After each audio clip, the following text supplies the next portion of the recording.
What is going on, guys? I'm J05 Gundam here, and today I'm going to be reviewing the high-grade Mudrock Gundam, also known as Gundam Unit 6, for Mobile Suit Gundam Zeonic Front. Now, this thing just looks really amazing out of the box. This thing just looks phenomenal. Like, there is no reused parts. It is fully original, which is a shame because all the fully original molds are going to P-Bandai nowadays. But anyways, I need you guys to clear some things up because I remember reading about this guy saying that this thing is based on the Alex, but for some reason I cannot find that article anymore.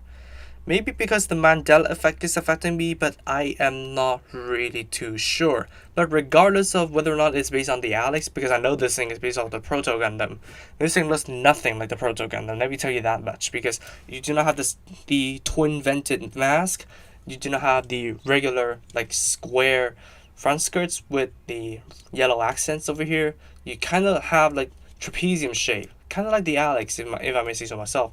And you do also, the arms do have this extra piece of gear over here that does look like the Alex's, the machine gun covers over there. And then these pieces remind me of the Tristan. So this thing is basically a mix of a lot of Gundams in my opinion, and it doesn't look anything like what the previous Gundam units look like. So this thing, I might say, deviating a lot from the original Gundam design, this thing does look pretty good. Like, really good. I really like the navy blue on yellow combination, and also the gray, the soft gray over there, and also the black on the backpack. Really does look nice. For stickers, you do have the eyes and sensors, and you do have the marking. So I did put the 6 over here and the 6 on the buttocks. I need to know why this thing has like green and red eyes, because you do get a set of green eyes in the kit. Is it because the green eyes are used on the incomplete form and the red eyes are used on the complete form, or is it some sort of like exam or Hades kind of system that is being activated in the Mudrock to make the eyes turn red? I'm not sure, but also you do get the V on the crotch, which does look terrible, but it's folding over surfaces, so that's usual. So yeah, this thing does look good, like right out of the box. Articulation wise, this thing is nothing really to marvel at, although it's fully original, it's nothing groundbreaking. So you do get a double ball jointed head, you do get a ball jointed arms, you do have a swivel polycap, and the flap over here can move on the complete form shoulders, so the arms can go out that far. Rotation above the elbow, and you do get a bend at the elbow at 2 joints, but the elbow does not bend much. But if you rotate the forearm and then rotate it, then you can access the full 180, which is satisfying to look at. You do get a ball jointed wrist, ball jointed stomach and waist. The waist doesn't do much, but the stomach does most of the crunching over here, so you do need to be careful. I think I might have to stress the peg, I'm not sure. Then the front skirts, they can move. Even if you separated them, they won't go loose like some of the other kits that I built back in the day. Side skirts can move. Back skirts are, as usual, a brick. Then the legs, they do not have any special mechanics, so all they can do is go forwards, go back, go outwards, kind of all the way. Rotation at the hip, a double jointed knee, which is satisfying to look at as well. The feet over here, they can go on a ball joint, they can go side to side, rotate, and the ankle guards can move. These hover units, thrusters things, as you can see, they can move. Then the backpack over here, they can move. These cannons over here.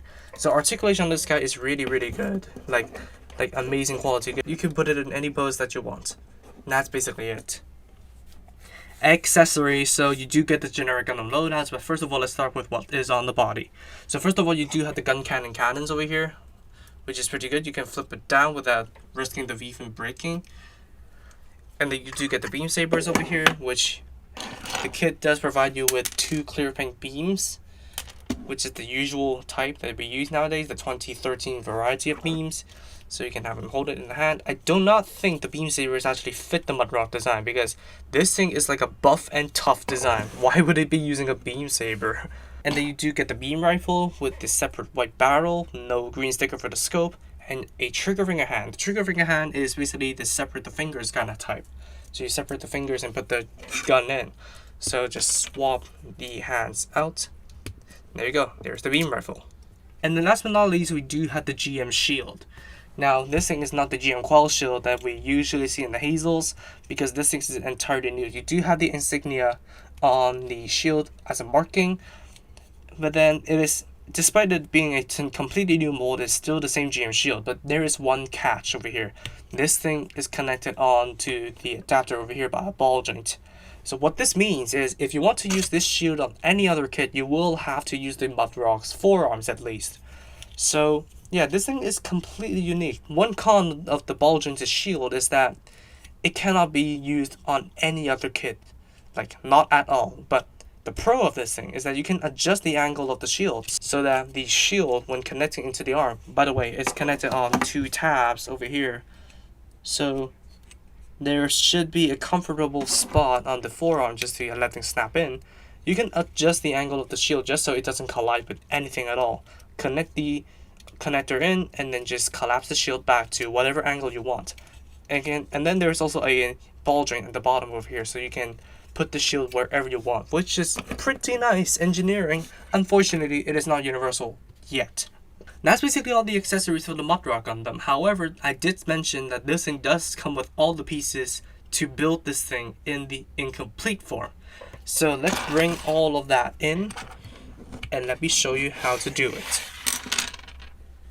First of all, what you want to do is to basically take off the arms and then take off the arms from the shoulders right here. So these things can go off to the side. Same goes for the shield arm. And then you would need to take off the side pieces on the shins right here. It's relatively easy to take off, so don't worry about breaking it. And then now we can begin the conversion. So first of all, what you want to do is to bring in these pieces. These pieces look like regular, like flight gear. So they do not have any special detail. The other ones do have the vents on them. So these things would basically make the legs look kind of more similar to those on the Granddaddy Gundam, or basically what it's based on, the Proto Gundam. So let's plug on the older shoulders and then plug the arms right back on. And then you will have the Mudrock Gundam in complete form. So the Mudrock Gundam in complete form looks pretty good in my opinion. It does resemble the Granddaddy more. However, I do not like this form. Like, it is not my cup of tea because it doesn't have the navy blue accents on it. Well, it does look good in some aspects. And also you do get an extra 6 over here for the incomplete shoulder. But yeah, due to the loss of the blue accents in the incomplete form, I really do not prefer it. Like, especially with the bulky backpack over here. This thing just doesn't look as buff anymore. Like, the chest still looks buff, but the shoulders and the shins over here did lose their bulk. So yeah, I prefer the complete form over the incomplete form, but to each their own, I suppose. Because yeah, Bandai actually provided us with 2 build options, so there must be somebody out there who prefers the incomplete form over the complete form. So tell me in the comments below, which form do you prefer? Now before I revert it back, let's compare this thing with the R78-2 Gundam in the incomplete form, so as to basically let you guys have an idea of how much this thing resembles the Granddaddy now. So they look pretty close together with the incomplete form parts. So let me revert it back to the complete form and I'll be right back. Let's bring in some other Gundams to compare this thing with. Now, we haven't seen the Granddaddy with the complete form, so let's go with that. And then let's go with the G Savior. So I can't wait to get the R78-4, just so I can somewhat complete the family. But that's it for me. What do I think of this kit? Well, this thing is just perfect. The one thing I will say about this thing, it's not groundbreaking to say the least. Of course, yes, the ball jointed shield is pretty good, but it is not universal, so you cannot customize the ball jointed shield with anything. And there's no ball jointed shield connectors out there, so you will have to use the Mudrock arms if you want to use the Mudrock's shield on a customization.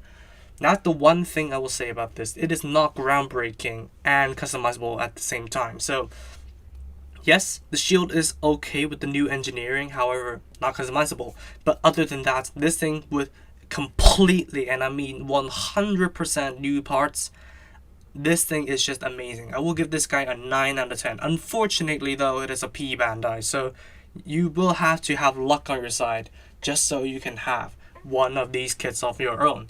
So yeah, this thing is a strong, and I mean extremely strong recommendation from me. If you do somehow find this thing in stores, or if you have some sort of a deal of sorts for you guys to get the Mudrock, you definitely have to go for this thing. This thing is beginner friendly. This thing is 100% new parts.